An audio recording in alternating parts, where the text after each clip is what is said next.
එයා සැලොන් යනවාද? මම නම් යනවා. මම මේ දැනුත් යන්න ලෑස්ති වෙලා ඉන්නේ. කාන්තාවක් වුණාම මේ සැලොන් එකට යන්න ඕනේ නේද ඉතින්. ගිහිල්ලා ලස්සනට ඉන්න ඕනේ. අපි හැමෝම ඉතින් කැමතිනේ ලස්සනට ඉන්න. කොච්චර වයසට ගියත් ඉතින් ලස්සනට ප්‍රියමනාපව ඉන්න ඕනේනේ අපි.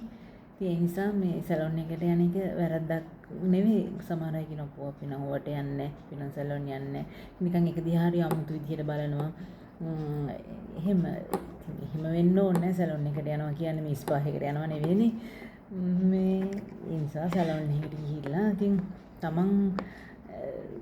තමන්ගේ මූණට කරන්න ඕන දේවල් ඉතින් ඒ කරගන්න. ඒකේ කිසි වැරද්දක් නැහැ. මම නම් ට්‍රෙඩින් කරනවා, වැක්ස් කරනවා, ක්ලීන් අප් කරනවා. මම ෆේෂියල් කරන්නේ නැහැ. මම ක්ලීන් අප් කරනවා. මම අයිබ්‍රෝස් හදන්නේ නැහැ. මම මගේ තියෙන විදිහට කැමතියි. මම අර හීනියට තියනට ආස නැහැ. අනිත් එක හැදුවාම අර කෘතිමයි වගේ මම එහෙම ආස නැහැ. ඒ නිසා මම හදන්නේ නැහැ. මම හැබැයි ට්‍රෙඩින් කරනවා. ඉතින් මේ දේවල් ඔයාලත් කැමති නම් කරන්න.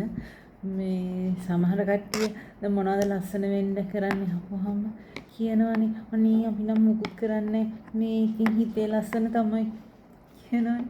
ඒ වුණාට ඉතින් බලනකොට ප්ලාස්ටික් සර්ජරි පවා කරගෙන ඒ වුණාට කියන්නේ ඉතින් හිත තමයි, හිතේ ලස්සන තමයි. එහෙම හිතත් ලස්සන වෙන්න ඕනේ අනිවාර්යෙන්. හිත ඒක අනිවාර්යෙන් වැදගත්.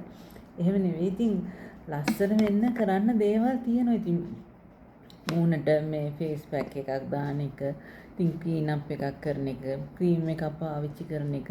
ඉතින් ඕවා හංගන්න ඕනේ දේවල් නෙවෙයිනේ. ඔය ඒ කට්ටියම මේ සල්ලි වලට එහෙම කරන්න කිව්වොත් ඉතින් අනේ මං අරක ගන්නවා මේක ගන්නවා කිය මේ සල්ලි වලට කියනවා. ඉතින් ඇඩ්වර්ටයිස්මන්ට් වල ඉන්නවා. හැබැයි සැබෑ ජීවිතේ මොනවද කරන්නේ? නෑ මුකුත් කරන්නේ මේ උපන් හැටි තමයි. කියන ඉතින් එහෙම කරන එක හොඳ නෑ නේ. කවුරුත් ආසයි ලස්සනට ඉන්න. ඉතින් තමන් මොන හරි දෙයක් කරනවා නම් ඉතින් ඒක කියන්න ඕනේ වෙන කෙනෙක් ඉතින් ලේඩි කෙනෙක් ආසයිනේ නේද? එහෙම ඉතින් මම නම් කිසි දෙයක් හංගන්නේ මම නම් කියනවා කරන දේවල් මොනවද කරන්නේ කියලා. මේ ඉතින් ඔය සැලොන් යන්න ලස්සනට ඉන්න.